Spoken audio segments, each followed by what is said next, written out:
All right, stay with me here because what I'm about to tell you sounds like a Hollywood script, except it's 100% real. It all went down in a single night, and the fallout is absolutely staggering. 2:47 a.m.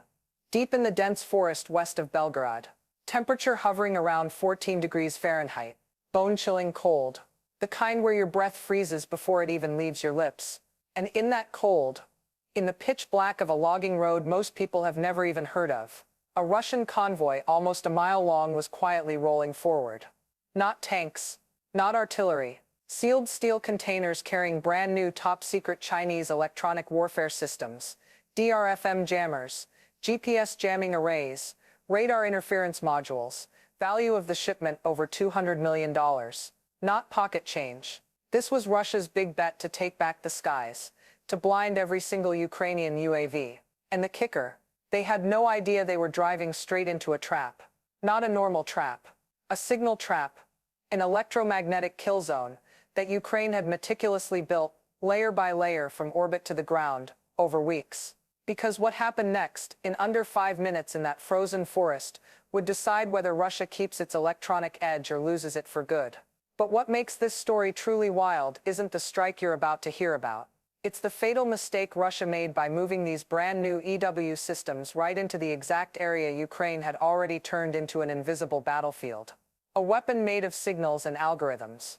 Let me take you back to the beginning, because the context here is everything. For months, U.S. commercial satellites, Maxar, Planet Labs, had been picking up strange movements along Russia's Far East coast. Ukraine was watching closely, and Russia, seeing Washington distracted by domestic politics and aid packages to Ukraine slowing down, got cocky. They thought they had time. They thought nobody was paying attention to what they were doing in Vladivostok. So they started unloading at night.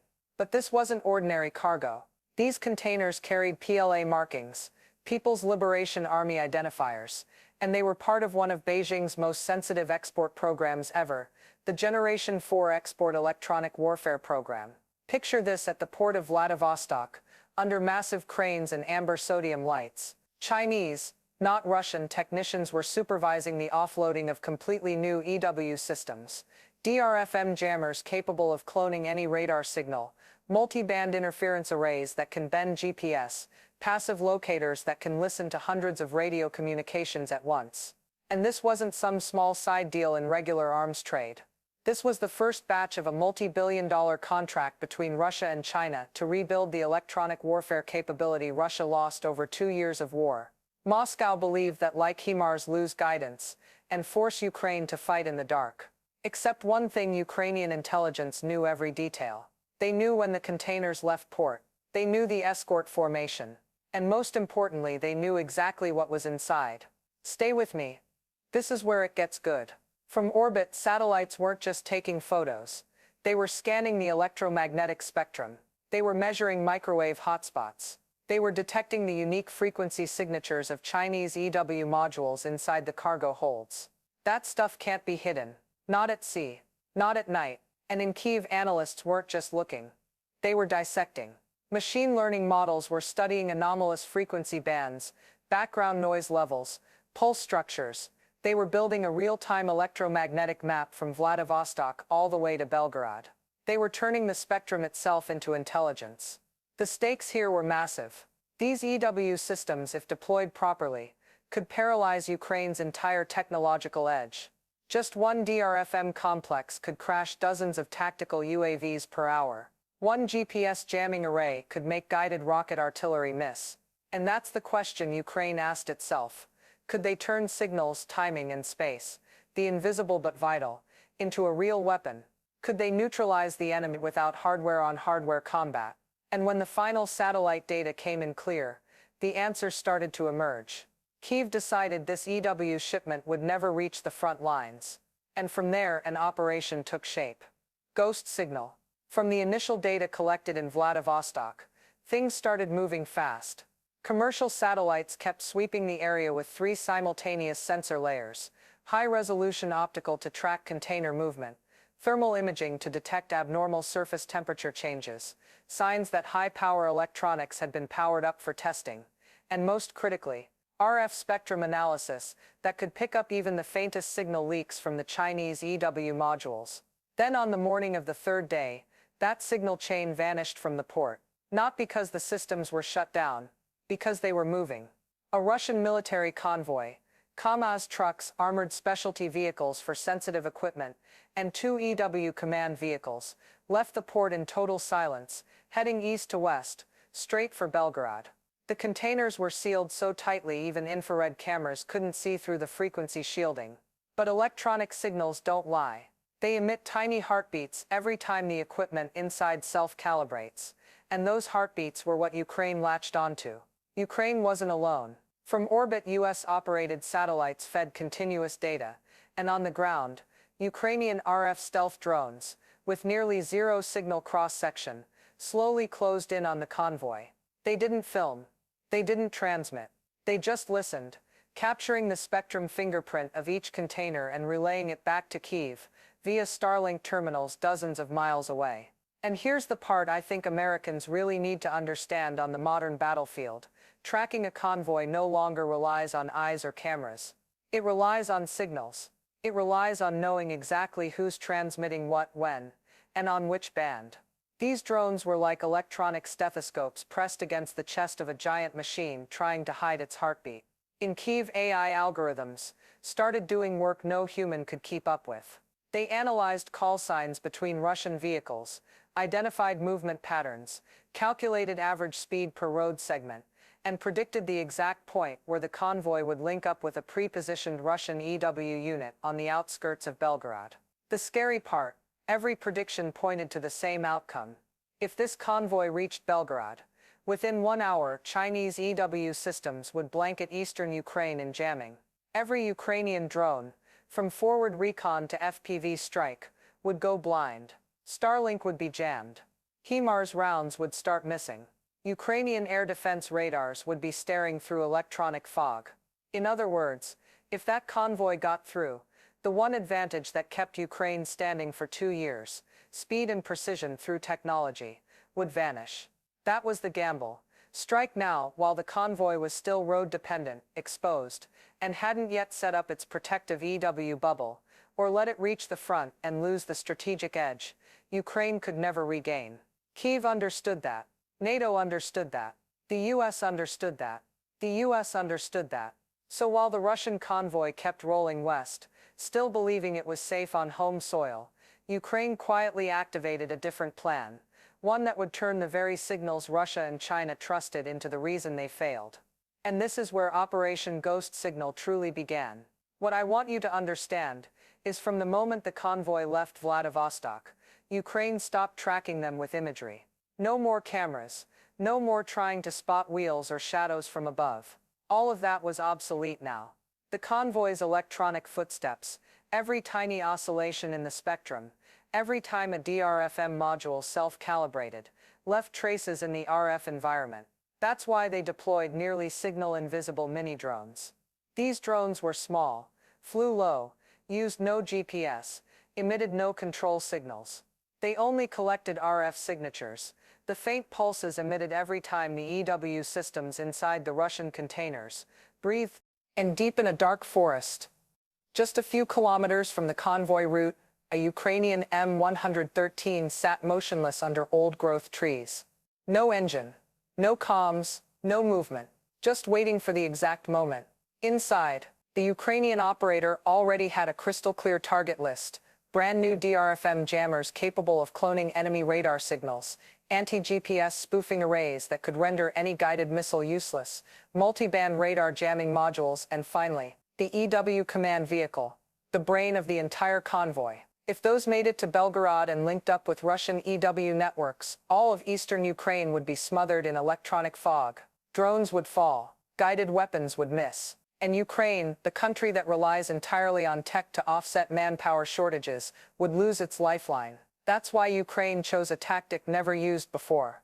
Phantom Swarm. Not a mass attack, not concentrated firepower. Phantom Swarm exploited the exact weakness of Russo-Chinese radar target classification based on movement patterns. Ukraine launched 25 FPV drones, but none flew straight. None formed up. Instead, they moved in non-linear paths, Sudden accelerations, sharp turns, spiraling like a flock of birds caught in a whirlwind. On Chinese radar screens, those movement profiles didn't match any known combat target they were programmed to track. Missile, no. Helicopter, no. Attack UAV, nope. Result: radar labeled it background clutter and let the entire swarm glide right past. But when you track your enemy using signals, your enemy can track you the same way. And that's when the real tension kicked in. As the convoy entered a denser forest corridor, the Chinese EW systems suddenly ramped up sweep power. A strong sweep blasted across the entire VHF to UHF band. It was like an invisible wind ripping through the air,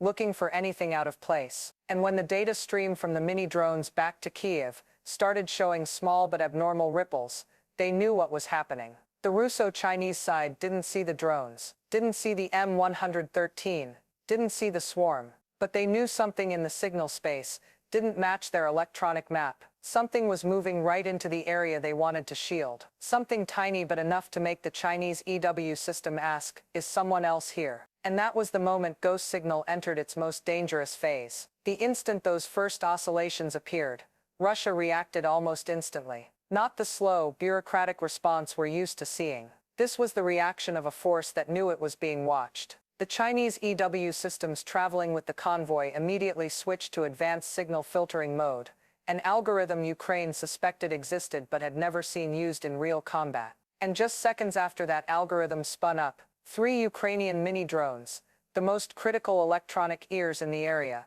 vanished from screens. Not shot down, not jammed. They simply disappeared from the data, as if they never existed. Inside the hidden M113, the Ukrainian operator watched 3 signal graphs drop to 0. He knew what it meant. The Russians didn't know what they were facing, but they knew something was close. Something didn't fit. The convoy immediately accelerated. Interior lights came on in the Kamaz trucks carrying EW gear. Security teams shifted to mobile formation, and then almost simultaneously, 2 Orlan 10 drones were launched skyward, each with a clear mission: hunt down the control source of the Ukrainian swarm. That flipped the board. For days, Ukraine had been the one following Russia's electronic trail. But now, in this moment, they became the ones illuminated by Chinese-designed, Russian-operated radar and sensors. If they didn't act immediately, those radars would pinpoint them. That's when Ukraine triggered Echo Trap. If you're not familiar with the concept, think of it like this: it's not jamming, not a wall of noise to hide presence. Echo Trap is far more sophisticated. It captures the exact signal the Chinese radar is transmitting, holds it for a few milliseconds, then rebroadcasts it, like the radar hearing its own echo, but out of sync. In electronic warfare, that's the worst thing you can do to a modern system, because the radar can no longer tell real returns from fake ones, or real targets from ghosts. Seconds after Echo Trap activated, the Chinese radar started miscalculating the swarm's movement. Instead of reporting the swarm was close, it fed data saying the threat was kilometers away. Both Orlans immediately chased the wrong direction, hunting phantoms. And in that gap, Ukraine played their next card: a heavy loitering munition, the kind that can hover silently for dozens of minutes before diving with near-perfect accuracy. Launched from a different forest position, it didn't target the convoy. It targeted the closest Orlan maintaining the jamming bridge, the only one close enough to clearly hear Ukrainian control signals. As the Orlan flew over a tree line, the loitering munition dove almost vertically. No warning, no light, just a sharp small flash.